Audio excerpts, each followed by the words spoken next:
Assalamualaikum warahmatullahi wabarakatuh. Perkenalkan, nama saya Nindya Zahra.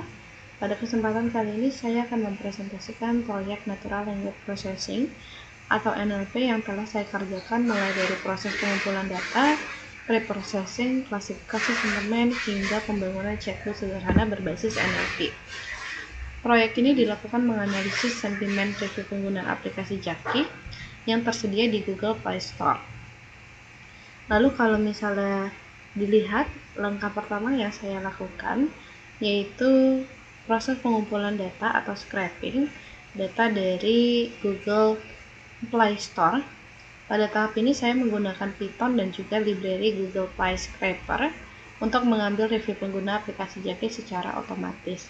Data berhasil dikumpulkan sebanyak 200 review pengguna.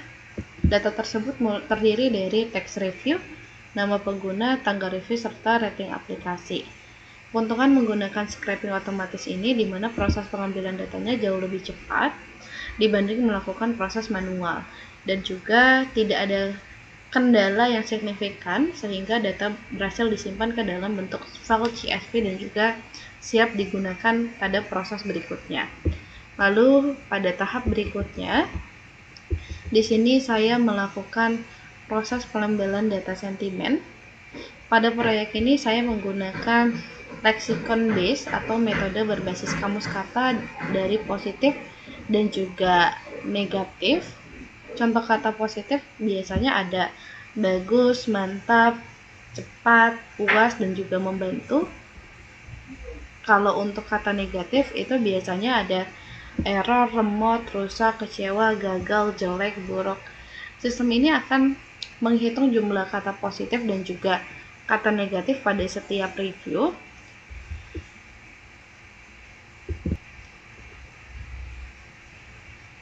Jika kata positif lebih banyak, maka review diberi label positif. Lalu jika kata negatif lebih dominan, maka kita beri label negatif. Sedangkan kalau misalnya ternyata tidak ada kata dari kata positif ataupun negatif, maka nanti kita akan beri label netral. Namun biasanya untuk pelabelin otomatis ini nggak selalu sempurna, jadi biasanya kita akan melakukan koreksi manual pada beberapa data untuk meningkatkan kualitas label dan juga mengurangi kesalahan klasifikasi. Lalu setelah didapat, kalau dilihat di sini ada terdapat 63 kata positif, untuk negatifnya itu 72 baris, kalau netralnya itu 65 baris. Kalau dihitung total keseluruhannya adalah 200 baris sesuai dengan data yang tadi diambil. Lalu untuk proses pengecekan manual di sini ada yang seharusnya netral, lalu berdasarkan label manual diubah menjadi negatif. Lalu ada label autonya positif di sini. Pas dicek ternyata dia itu termasuk ke dalam label yang negatif. Dan begitu seterusnya. Lalu untuk pada tahap berikutnya yaitu kita melakukan processing data.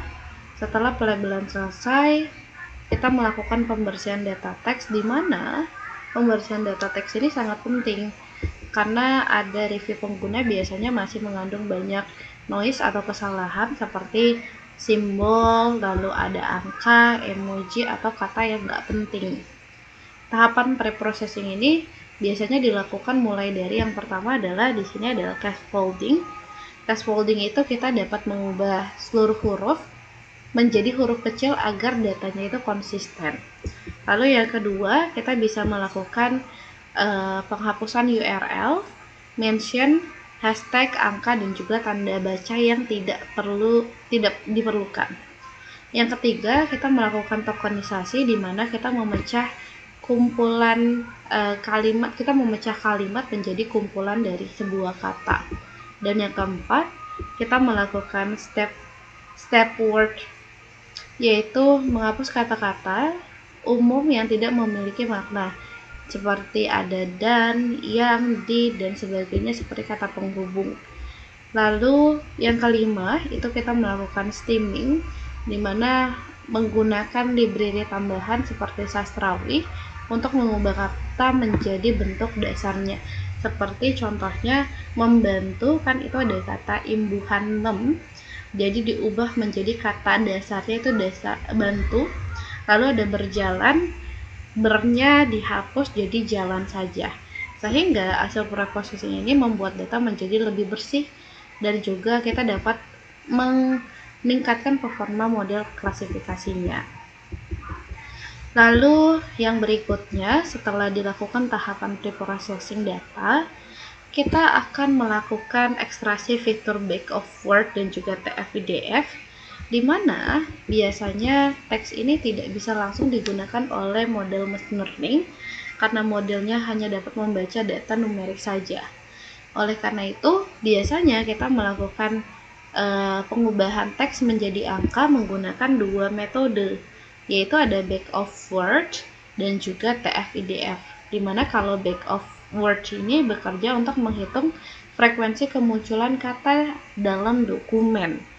Kalau untuk TF-IDF biasanya dia hanya menghitung frekuensi katanya, tapi nggak mempertimbangkan seberapa penting kata tersebut dalam keseluruhan dokumen.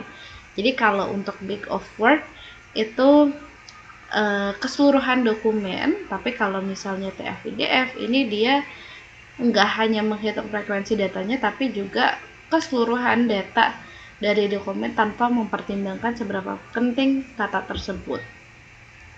Lalu biasanya kata yang sering muncul di semua dokumen ini akan memiliki bobot yang lebih rendah, sedangkan kata yang unik ini memiliki bobot yang lebih tinggi. Jadi kalau kata yang jarang dipakai biasanya memiliki nilai yang jauh lebih tinggi bobotnya. Gitu. Kalau misalnya kita lihat di sini ada beberapa kata seperti aplikasi, itu skor TF-IDF-nya dominan. Lalu ada lapor berikutnya, lalu ada bagusnya, terus login. Nah, ini adalah kata yang menjadi indikator utama dalam proses analisis sentimen. Gitu.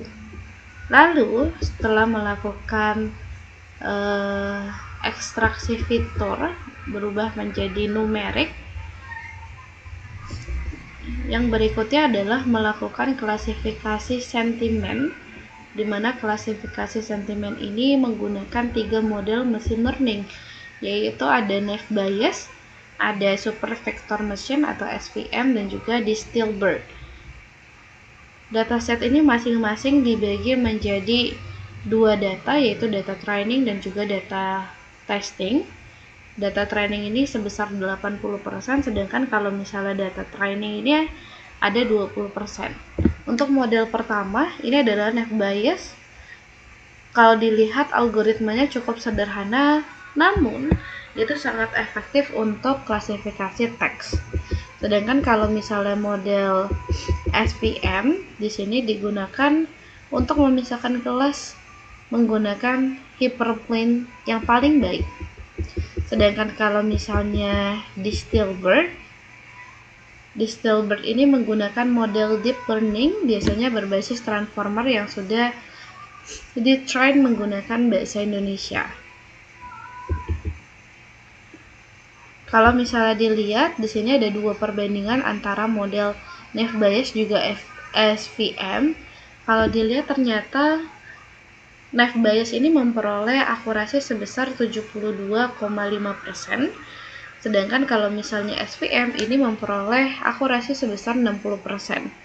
Kalau dilihat, kita bisa menyimpulkan bahwa sepertinya model Naive Bayes ini memberikan performa yang terbaik pada dataset yang saya gunakan, karena mungkin ukurannya yang relatif kecil datasetnya, sehingga model sederhana seperti Naive Bayes ini lebih mudah melakukan generalisasi dibanding dengan model yang transformer yang membutuhkan data lebih besar. Lalu ini tadi sudah untuk Distilbert. Ini menggunakan model transformer dengan dataset yang harus kompleks atau yang cukup banyak. Kalau misalnya dilihat, ternyata akurasinya dari Naive Bayes, SVM, dan juga Distilbert Lalu selanjutnya di sini ada word cloud, di mana word cloud ini untuk melihat kata-kata yang paling sering muncul pada masing-masing sentimen. Kalau misalnya kita lihat di sini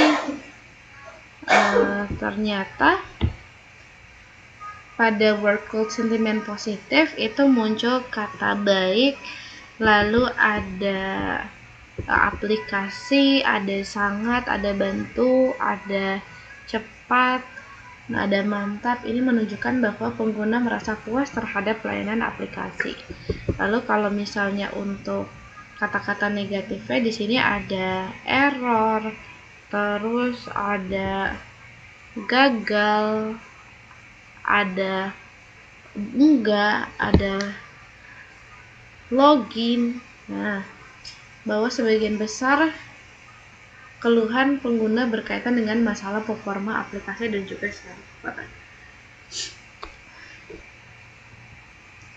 Visualisasi workflow ini juga membantu proses analisis menjadi lebih mudah dipahami secara visual dibanding dengan melihat tabel angka aja. Lalu untuk yang 8,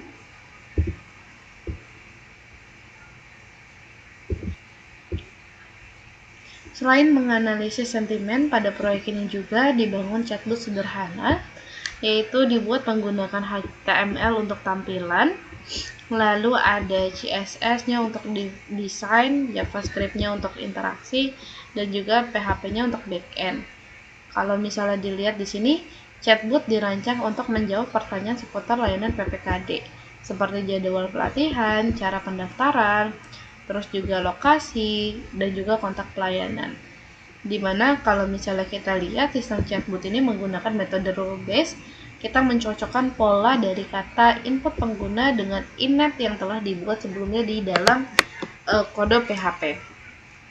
Deploy chatbot ini biasanya menggunakan SAM dan juga menempatkan file proyek pada folder htdocs sehingga chatbot dapat diakses melalui browser menggunakan localhost.